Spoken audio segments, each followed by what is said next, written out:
Você tem acompanhado aqui na Record News tudo sobre o acidente aéreo na Índia que chocou o mundo. A agência de notícias Reuters afirma que mais de 290 pessoas morreram. E segundo a polícia local, um passageiro sobreviveu. Essas imagens são do momento da queda. A aeronave da Air India seguia para Londres. A bordo havia 230 passageiros, 2 pilotos e 10 tripulantes, ou seja, 242 pessoas. 169 passageiros eram indianos, 53 britânicos, 7 portugueses e 1 canadense. Segundo um site de rastreamento, a aeronave subiu apenas 190 metros de altitude e emitiu um alerta de socorro. Poucos minutos depois da decolagem, perdeu o contato. O Boeing 7878 Dreamliner caiu numa área residencial e, de acordo com testemunhas, provocou um estrondo alto e uma coluna de fumaça preta logo em seguida. A região foi totalmente isolada pelas autoridades. Estradas estão fechadas e equipes de emergência trabalham no local. Hospitais da região montaram uma força-tarefa para atender os feridos das casas atingidas. E a polícia da Índia afirmou realmente que uma pessoa sobreviveu à queda. Um homem de origem britânica estava no assento 11A do Boeing 7878 Dreamliner. A mídia indiana disse ter conversado com o sobrevivente no hospital. Ele teria relatado que 30 segundos depois da decolagem, houve realmente um barulho alto e, de repente, o avião caiu. As informações são da rede britânica BBC. E para falar sobre esse acidente aéreo, a gente faz conexão agora com o professor do Departamento de Engenharia Aeronáutica da USP de São Carlos, o James Waterhouse. Professor, seja sempre muito bem-vindo, né? A gente conversa nesses momentos de tragédia, né? Mas é para a gente muito importante compreender um pouquinho agora, especialmente sobre essa aeronave, né? Porque há relatos que seria o primeiro acidente na história com esse tipo de avião. É isso mesmo, professor? Boa tarde. Boa tarde, querido. Boa tarde também aos ouvintes. O avião em questão, esse Boeing 787, é o último lançamento da Boeing, embora já tenha mais de 10 anos de operação e já conte com mais de 1.170 aviões em operação, quer dizer, uma quantia grande de aviões. No entanto, esse avião nunca sofreu um acidente grave, essa é a primeira vez que ele tem um acidente bastante grave, infelizmente.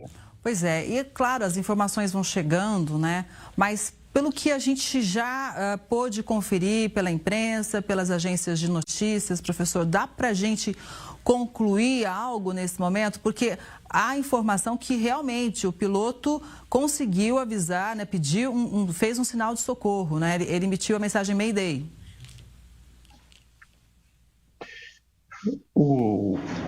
Ao que parece, né,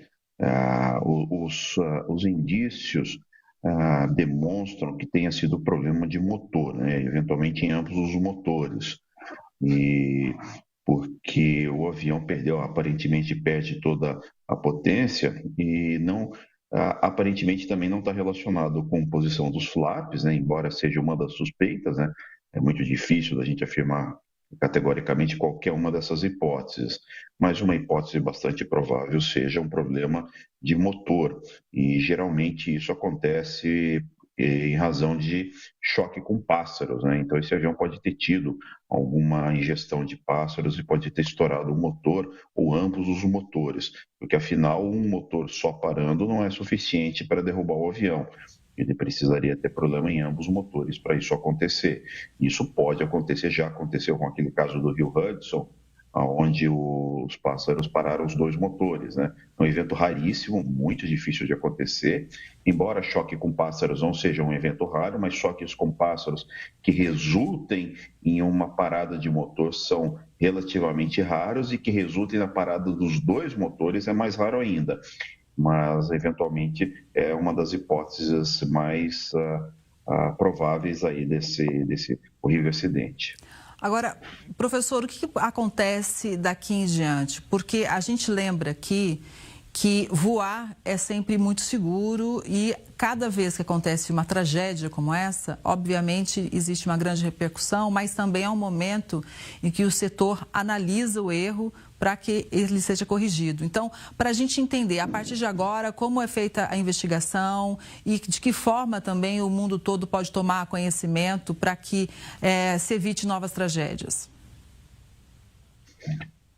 Boa parte da cauda do avião está inteira, então é provável que os gravadores de dados e de voz do avião sejam retirados e analisados em um tempo muito curto.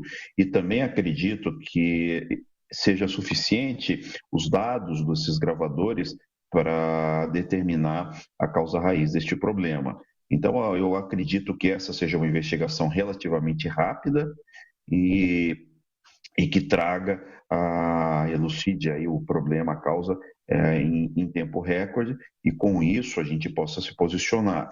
Não acredito que seja algum problema que afete toda a frota desses aviões, que possa ser um problema aí do modelo, não, eu acredito que de fato tenha sido um problema com pássaros ou com qualquer outro choque, com alguma outra coisa que não seja falha de projeto ou de manutenção do avião, nem de operação. E geralmente esse tipo de problema vem da vizinhança do aeroporto e coisas assim, né? Problemas relacionados mais a fatores operacionais do que realmente aos fatores ligados ao avião. Eu até pergunto, foi bom o professor ter tocado nesse ponto, né? Sobre que o avião ele continua operando, né? Talvez assim não seja um motivo para retirar a circulação desse avião, até porque chega a informação também que o engenheiro da Boeing teria anunciado falhas na montagem do 787, inclusive que é o mesmo modelo desse avião que caiu agora na Índia.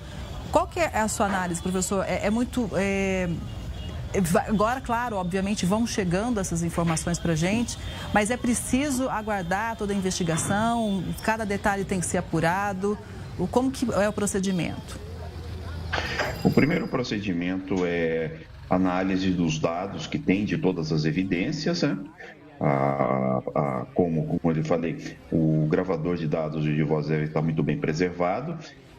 Também a preservação de vários indícios, ou pelo menos o registro fotográfico de como o avião bateu, de onde estão as partes, guardar todas as peças remanescentes do avião, principalmente os motores, trazer para um local seguro para que exista uma análise forense de todos esses sistemas, principalmente dos motores, né? Para entender como o motor impactou, com que nível de potência, quais os danos internos tinham no motor e tudo mais. Então, o processo de investigação, ele vai trabalhar em vários aspectos. O aspecto material, ou seja, todos os indícios disso, a parte operacional, tudo que os pilotos fizeram, inclusive a parte de saúde, treinamento dos pilotos, os dias anteriores do piloto, o que eles comeram, etc., né? Então, isso acaba juntando todos esses pedaços para tentar entender de onde foram os fatores que contribuíram. Geralmente não é um fator único, isolado, geralmente é uma associação de fatores chamados fatores contribuintes para o acidente, né? Professor, agora vamos chegar imagens para a gente, ao vivo dos Estados Unidos. Essas são imagens ao vivo. Um avião da companhia JetBlue, ele derrapou na pista e parou na grama do aeroporto em Boston. A pista está fechada enquanto as autoridades inspecionam o avião. Todos os passageiros do voo foram levados de ônibus para o terminal mais próximo.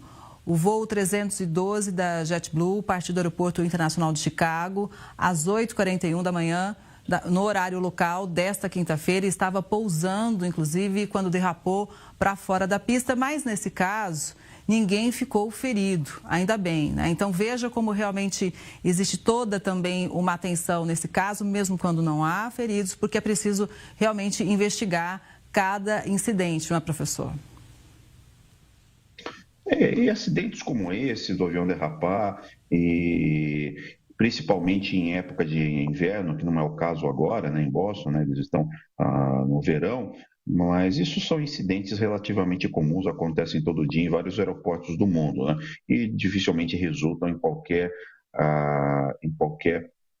dano, inclusive ao avião ou até mesmo às pessoas a bordo do avião, né?